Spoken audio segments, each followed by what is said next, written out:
There is no merit in the renunciation of a beggar. One of the quotes from Swami Vivekananda. And with this quote, I'm going to try to explain Venus and Venus Mahadasha to all the audience listening and tuning in. I'm going to divide the video into three parts. The first part is going to be understanding Venus, and I believe the first part of the video is the most important part because Venus Mahadasha is a 20-year time period, and even the Venus Antardasha is the longest Antardasha. So you must pay attention and understand and try to tune in to the energy of Venus. The second part of the video is going to be about exaltation and debilitation. And the third part, I will try to run Venus through all the houses so that the ones running through Venus Mahadasha, or if you are running your Ketu Mahadasha and your Venus Mahadasha is next and you're eager and you want to know what's going on, it will be useful for you.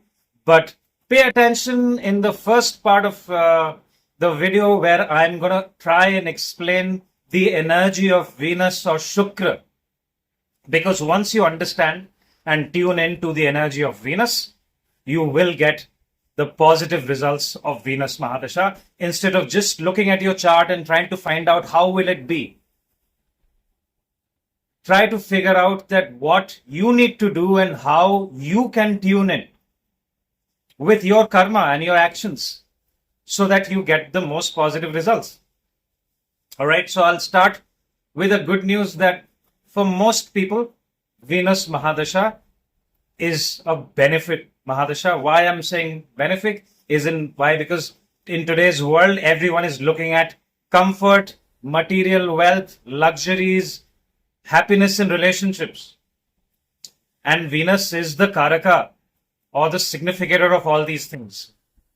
And if this is what makes you happy, for most people, Venus Mahadasha is a benefic time period. So the more you tune in to the energy of Venus, the better it is for you. All right. So let's start with understanding Venus a little bit. So the stereotype of Venus is love, romance, material wealth, luxuries. But Shukra or Shukracharya is more than all these things. All right. What people don't understand about Shukra or Venus, that Shukracharya is a guru. He is the son of Bhigu. All right. As knowledgeable as Dev Guru Brahaspati, as knowledgeable as Jupiter. Okay. And certain professions are completely neglected because it's so overpowered with the artistic traits of Venus, the luxury, comfort, and the material wealth and love, romance, and relationship that Venus is associated with. People completely neglect the spirituality of Venus. And we will talk about it more in detail when we are looking at exaltation and debilitation of Venus. Venus is supposed to be one of the planets which is totally tuned into higher learning and one of the most spiritual planets. All right. Now, the story of Shukracharya is very, very important. I'm not going to talk about the entire story, maybe in a different video, but I'm going to try and explain it to the audience. Now, Brihaspati and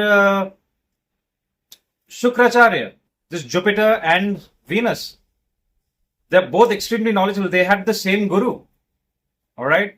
And Jupiter was offered the responsibility and duty to teach the gods. Okay.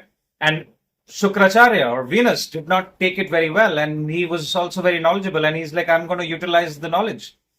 So he took up the responsibility of teaching the asuras or the demons. And our scripture is all about the wars and the fight between the gods and the demons. Okay, probably keeping the balance and that, between the good and the evil. And we must understand the demons or asuras when we talk about it. I read a fantastic article by an astrologer a few days ago, and I want to quote certain things that I gathered from the article. A A demon or asura is not someone walking around with two horns in their heads and big teeth and completely evil. It's someone who doesn't have control on the indriyas or the sense organs, the five sense organs, and Venus is all about the five sense organs. All right, what you eat, what you smell, what you see, your touch, what you hear, the five sense organs, and Venus is wanting to please all these five sense organs. And the more these five sense organs are in control, we are like gods then. Because asuras or demons may not have control on these five sense organs, which means they are always trying to, they are first trying to please themselves. Simple example, like you have a basket of apples in front of you and a group of friends are going to eat these apples. Now, amongst those apples, you can see there is one apple which looks the finest. It's red and it's bigger in size and it's the best among the lot. Now, there would be a friend that takes that apple and wants to eat that apple himself. And there is someone who takes that apple and gives it to you, that you eat the best apple. All right. So, in that person's kundali, if you're an astrologer, you will see that Rahu must be very strong, because Rahu is a demon. It's about desires. It's about first looking after your own needs and your desires before anyone else's. All right.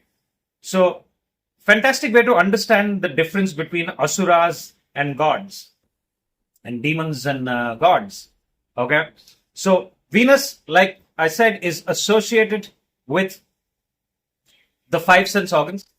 So during Venus Mahadasha, people usually not only have the resources, but they are able to accumulate the resources, because the goddess connected with Venus is Lakshmi. Lakshmi is the goddess of wealth. Okay.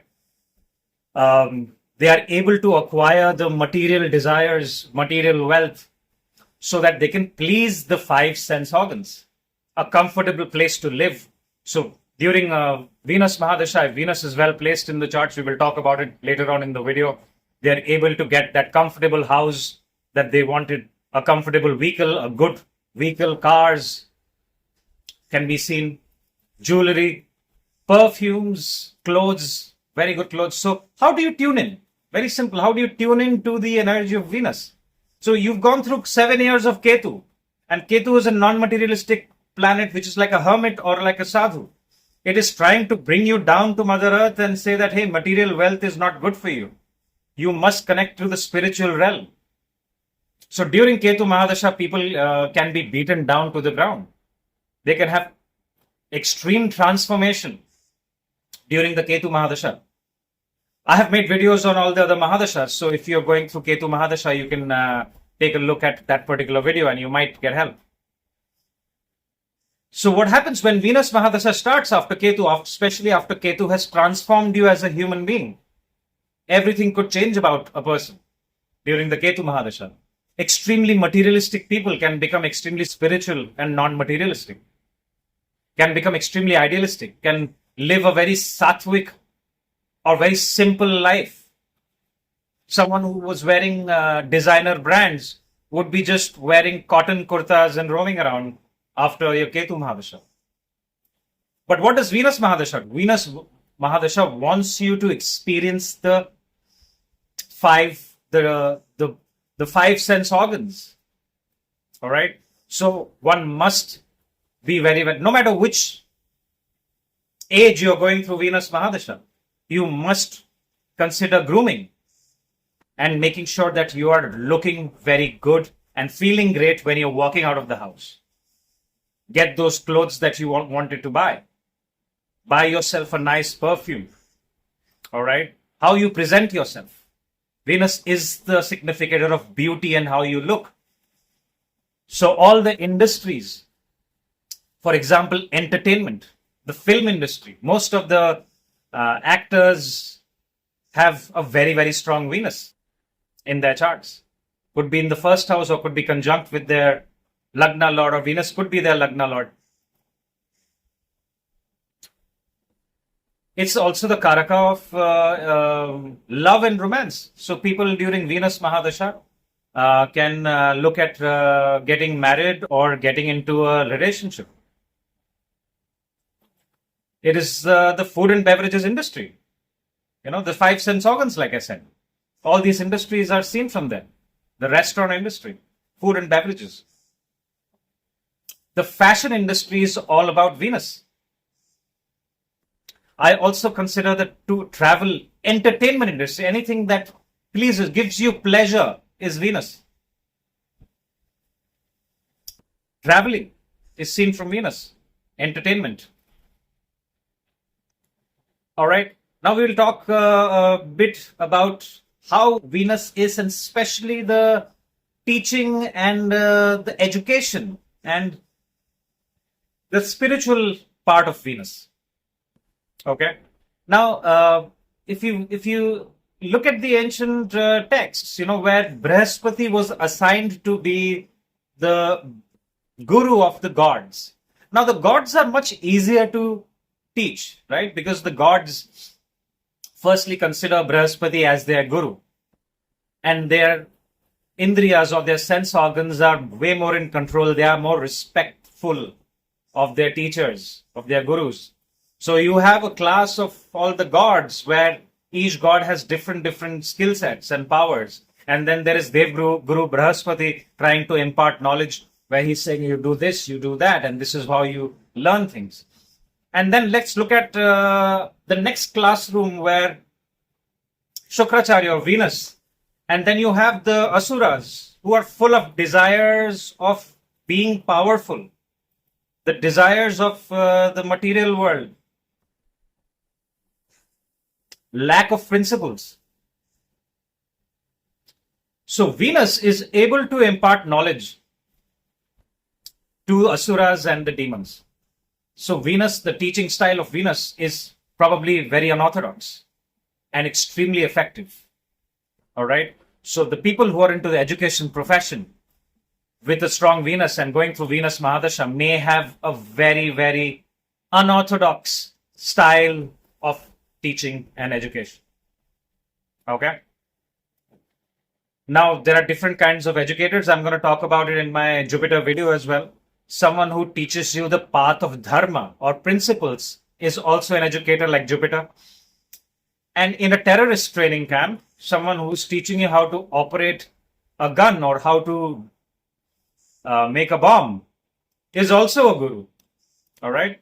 So there are different kinds of teachers.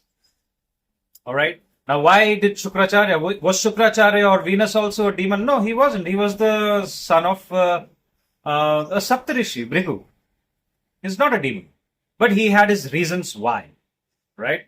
There is enmity. There are stories of enmity between Shukracharya and Vishnu, because Vishnu he considers Vishnu as someone who killed his mother, and that's why he wants to wage war against Indra, who's the king of the gods. All right. So if you have interest, look up articles or look up YouTube about stories of why did Shukra choose to train all the demons. Now, the question is, we know the gods are more immortals, right? The story of Rahu, Ketu, and Swarvanu. Look at my Rahu, Mahadasha, and all about Rahu playlist so that you can understand the story of Swarvanu or Rahu and Ketu. So, if gods are immortals and Asuras or the demons are mortals, how are they able to wage war against gods? Because gods can't be defeated, they are immortals, right? So Shukracharya or Venus is associated with something called a Sanjeevani Kriya. There is mention of the Sanjeevani Booty in Ramayana, where when Lakshman needed to be revived and Hanuman was able to bring the whole mountain, where this particular herb or booty, root of Sanjeevani was there, and then I think Vibhishan, one of the Asuras, knew how to make that and was able to. So basically, Venus or Shukracharya is able to bring dead back to the life, which translates in today's world Medicine. So fantastic doctors and healers can be seen from Venus. So things that people don't know about Venus, or they don't talk about Venus because the stereotype is about love, romance, and material wealth associated to Venus. But Venus is also an educator, the teaching industry, the education industry, and the medicine industry, the pharmaceutical industry is seen from Venus. Because what brings you back from dead? It is medicine. So all medicine is seen from Venus. Okay. Couple of facts about Venus. Venus also rotates in a different axis. All right.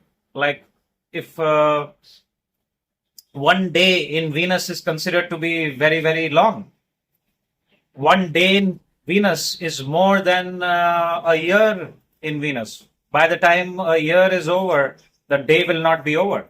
So it rotates very, very slowly in the opposite direction of what all other planets rotate.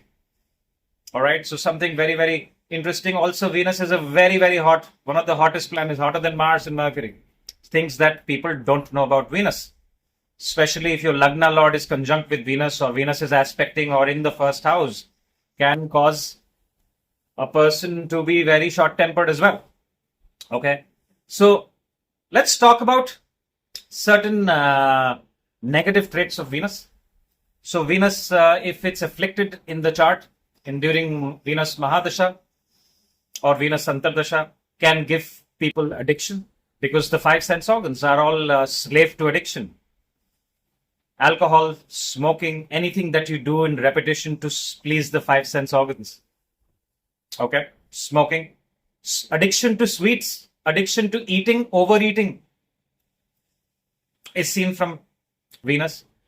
Infidelity, cheating in relationship, having multiple partners, cheating your spouse can happen during Venus Mahadasha, especially Venus is afflicted. So these are some of the negative traits of Venus,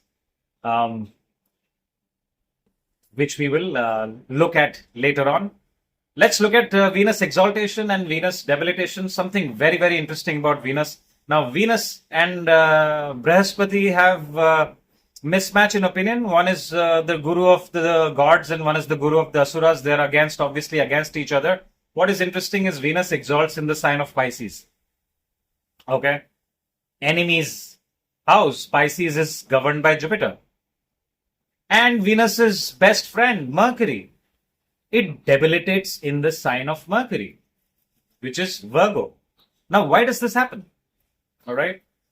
Now, what is interesting is, in the ancient texts, Jupiter's son was sent to Shukracharya for education. Very interesting, right? They are such enemies, but Brihaspati or Jupiter still admires, respects the knowledge of Shukracharya and Venus. And that's why his son's education, part of the education was done by Shukracharya. Okay. Now, the Pisces sign is considered to be one of the most spiritual signs. And Venus is the significator of the sense organs and pleasing the sense organs. All right. And the sign of Pisces is the sign of devotion, artistic traits, idealistic traits.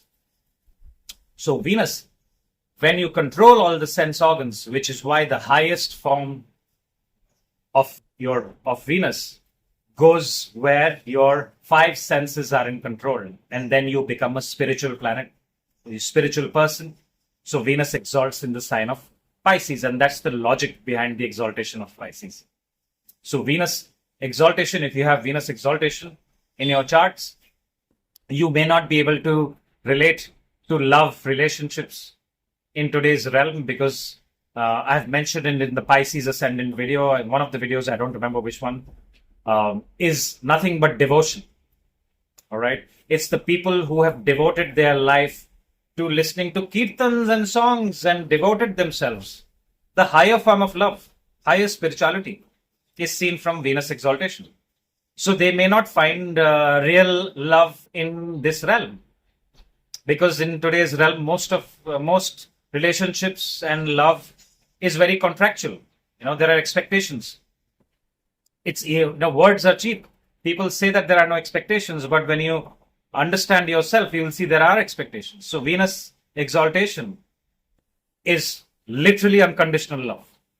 So Venus exalted people in today's world may be struggling with relationships, may be struggling with material wealth as well, may be struggling with addictions also if Venus is afflicted.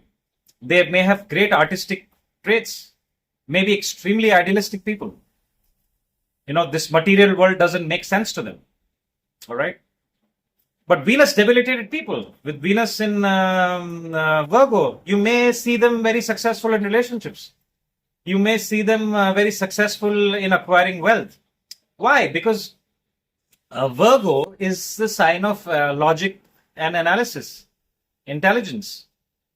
Now, intelligence and love doesn't go hand, because you don't calculate how much you love someone. You either love someone or you don't love someone. All right. That question that how much do you love me doesn't really exist. All right. So when Venus is in Virgo, they are able to figure out that should I be in love with this person or not? So they are able to calculate that. But will they have ups and downs in relationship? Of course they will. We'll have to look at many other aspects. And this is the reason why Venus debilitates in Virgo, because it's a sign of analysis. Venus is an artistic, Venus gives artistic traits. All right. So artistic traits cannot have data with it. Right. You can't put a number to an artistic trait. All right. You can't put a number that what percentage do you love me? Okay. So these are the reasons why you see debilitation and exaltation. So don't think that your Venus is debilitated so you will get negative results. It's not true. If you're running through Venus Mahadasha and your Venus is debilitated, you can get fantastic results. I've seen many charts where people have gotten at the peak of their career with debilitated Venus. We have to look at the placement of Mercury. We have to look at lots of other things. And people with Venus exaltation, I've seen a lot of them struggle with relationship and acquiring wealth. All right. So exaltation and debilitation needs to be studied and analyzed deeply to figure out how the results will be. Okay. I have made a video on how to analyze a Mahadasha. So take a look at it and see if that helps you as well. Okay. Now let's look at Venus through the different houses.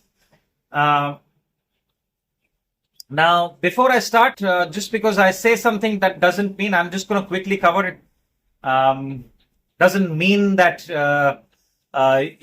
you will only get good results or negative results. We have to look at a lot of aspects. So Venus in the first house is considered as a very good placement, especially for people who are planning to start their own business. You must focus on grooming yourself, how you present yourself to the world. It's very, very important. Okay. Look after your attire. Look after how you're going out in the world. Good for partnerships, especially if Mercury is involved. People can have very, very good taste in their clothing. Mostly people should look at, we have to look at the chart, but there is more success in business than, working under someone. But usually people are involved in any kind of business, Venus-related business, for example, perfumes or the fashion industry or even the teaching and the education profession. Anywhere where women are the end users, it's very, very good. We have to analyze the entire chart to see how it is. Usually very attractive people as well. Venus is the Karaka of beauty, especially if Moon is also there. They're very, very attractive people. Their constitution is usually very good. They're able to recover from illnesses very quickly because Venus, remember how I explained in the first part of the video. So it is the Karaka of medicine as well. Okay. Venus in the second house, again, very, very good, powerful placement for acquiring wealth. People can be seen from in their family business. People can be seen from in the restaurant, especially pastry chefs or people who are into the selling something which is sweet is seen from there. Family owned businesses are seen from Venus. Negative can also have good artistic traits. Singers, musicians can be seen from Venus in the second house. Usually born in a very strong family, wealthy family, unless Venus is afflicted. Um, Venus in the second house can give people issues with their food habits, so watch out. Um, if you don't eat extra, or even addiction, if Rahu is involved or aspecting in certain way, people can get into addiction as well. So watch out your food habits, alcohol, smoking, and sweet intake if you have this particular placement, and focus on fitness. It's a good placement. Venus in the third house can give fantastic artistic capabilities. Musicians can be seen from there. People who are into creative industries with their hands can be seen. The entertainment, good placement for starting your own business, especially if Saturn, Mercury, and Mars are very well placed. We have to check it in the Navamsha and D10 as well. Usually, people who have a strong Venus in the third house can get into the communication related industry, artwork, creativity, start their own business, even social media, YouTube, Instagram is all seen from there, especially into the artistic, creative traits, especially people who are doing something with their hands, creating things with their hands can be seen from there. Partnership with neighbors, friends, travel industry, even their younger sibling can be seen with this particular placement. We have to check the placement of Mercury, other aspects, and the position of Mercury in the nakshatras and divisional charts. Lots of things can be have to be checked. This is just a basic general analysis. Venus in the fourth house is very, very powerful. It has directional strength or digbal in the fourth house. So people who are into real estate, into modifying accessories for automobiles, interior designing can be seen from there. In the food and beverages industry, it's a very, very good placement. We need to look at the placement of moon. We have to also look at people who are interested in the healthcare industry. It's a very good placement, especially if you are looking at owning your own business, luxury products, anything to do with the industry of interior decoration is very, very good with this particular placement. Venus in the fifth house, great placement for anything to do with education for children, the entertainment industry. All right. People who are into trading or any kind of speculation related industry are also seen from Venus in the fifth house. We must look at the placement of Sun. If Sun is also very well placed, this particular Venus can give you fantastic results. People can get married. People can fall in love, have children during Venus Mahadasha if Venus is well placed.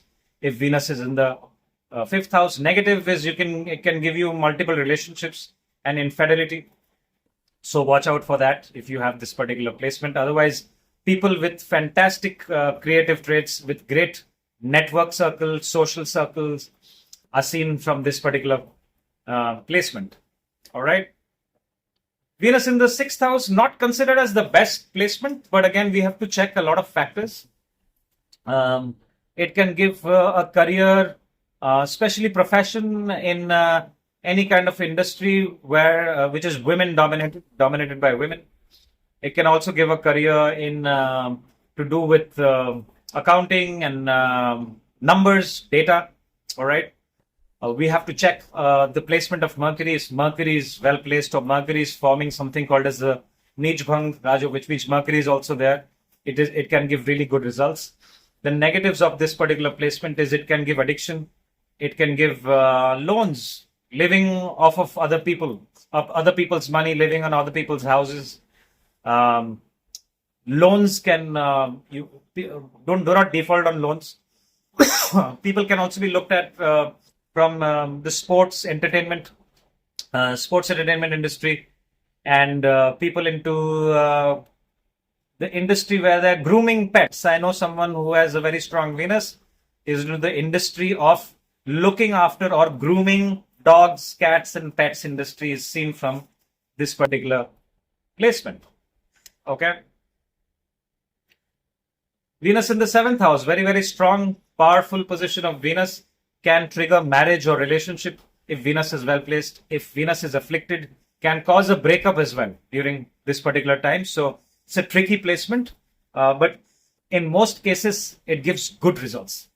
All right, we have to look at the sign where Venus is. Venus does great if it's in Libra, if it's in Taurus, if it's in Pisces to some extent, yes.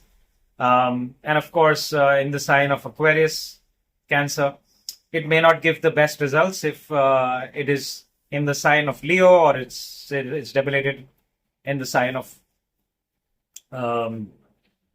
Virgo or even in Scorpio. It can give negative results. We must analyze how it is in the divisional chart, especially Navamsha.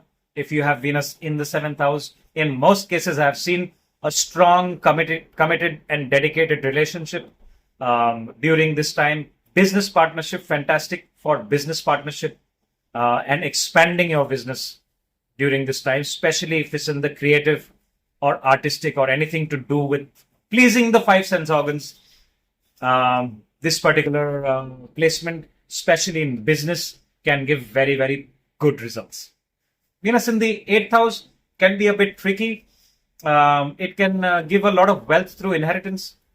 It can give sudden gains in business. Those are the good things. Venus in the eighth house can give problems. We have to analyze it in detail, but in a general level, it can cause conflict in your relationship, especially from the females of your spouse's family, your sister-in-law and your mother-in-law. You must try to maintain good relationship with them, especially if you have displacement. Can cause a lot of transformation if you're going through Venus Mahadasha. So you must be ready for change during this particular time. Sudden ups and downs can be seen. You must look after your health and avoid anything that can get you into trouble and cause issues to your health, especially addiction related issues can be seen with this particular placement. All right. Otherwise, the positives are, like I said, it can give the maximum amount of wealth from inheritance or your own efforts, as long as Venus, you're tuned into the energy of Venus, and your Venus is being aspected and is conjunction with good planets, friends of Venus, can give positive results. Venus in the ninth house can be tricky. We have to see people can be fantastic educators. Very, very powerful gurus can be seen from Venus in the 10th house. A friend of mine is a fantastic astrologer with Venus in the 10th house. Remember, Bhrigu, Venus's father. Bhrigu is an astrologer. The entire chain of Bhrigu astrologers. Venus is associated with that. So Venus has a very strong karma of astrology with Venus in the 9th house. All right. Long distance travel can be seen from there. Make sure that your relationship with your father is fine. Your spouse could be from the education or the travel related industry with there. Overall, a pretty good placement, but we have to look at lots of other aspects with Venus in the 9th house. Okay. Venus in the 10th house can be a bit difficult, because 10th house is the house of duties and responsibilities. So the placement of Saturn is of utmost importance. If Saturn is very well placed and a person is very disciplined and organized, they can have a very, very strong, powerful career with Venus in the 10th house, especially in any of the Venus related industries. I have already mentioned what are the Venus related industries. Anything to do where you're pleasing the five sense organs, perfumes, luxury cars, jewelry, food and beverages, relationships. All right. So all these are Venus related industries. Even I have seen Venus and Ketu conjunction. I have seen doctors, people in the pharma industry with this particular placement. Can give a career in the education industry as well. Remember, I told you Venus is an educator, the education industry, because 10th house is the house of your career, can be seen from the 10th house. All right. So if your 7th house is also very strong, you should consider opening your own business if your Venus is in the 10th house. Venus in the 11th house, fantastic for incoming gains. People can make a lot of money if Venus is in the 11th house, especially if you are a Aries ascendant or if you are a Virgo ascendant. Very, very strong placement. It's the placement where you socialize and your network circle. So if you have this placement, get active on social media, network, go out there wearing your best clothes, women especially, dress up really well, be very well groomed, and your network circle will give you fantastic gains with this particular placement. Your older sibling may have a part to play as well, because 11th house is the house of your older sibling. People into social media, YouTube, Instagram, people who are depending on other people for their incoming gains. This is a fantastic placement. If you're planning to open a business, you must look at your charts and analyze it properly. Venus Mahadasha during Venus in the 11th house can make a person a millionaire. All right. So very, very good placement, I consider. We must look at the placement of Saturn. If Saturn is also well placed and Rahu is well placed, then you must consider a business, especially where there's IT or technology or social media is involved, and you will get fantastic results. All right. Venus in the 12th house, again considered as a very good placement, because this is the house of where Venus becomes spiritual. So we need to see which sign it is in. If the sign is also good, Venus can give a lot of success in foreign lands, can give you extremely good artistic, spiritual traits. They can be the most fantastic writers, authors. You can be fantastic musicians. You can be extremely creative with your hands, can have a very, very out of the box way of looking at life, can become very good counselors and healers with this particular placement, can make a person be lost in the spiritual world. Okay. The negatives are you can get into addiction with Venus in the 12th house. So stay away from addiction. If your thoughts are wandering, we have to see how Jupiter is placed as well with this particular placement. But usually people with good artistic traits and people who are very creative can be seen. There could be success in foreign lands. There could be success in people who are in the healthcare industry with this particular placement, in the counseling industry. You can also be exalted spiritual gurus and healers with this particular placement. All right. This placement may not be very good for males and relationships, especially for men. If your Venus is in the 12th house, it can give negative results. All right. But we have to look at the placements. Otherwise, the negative traits is addiction to sexual activity can be seen. All right. And cheating and infidelity can also be seen with the Venus in the 12th house. All right. But if you tune into the energy and control, like I said, pay attention to the first part of the video. I know most people want to see which house their Venus is and then go and jump and see where Venus is placed. But it's a 20-year time period. You must understand Venus and try to tune in to the energy of Venus. And that is when you will get good results. Okay. So these are my thoughts. If you have any experiences to share, please mention in the comments. If you like this video, hit the like button and share it with your other friends and family. If you need a consultation, my information is right here. This is all I have for you right now. I will talk to you soon. Thank you very much for your time. Bye-bye.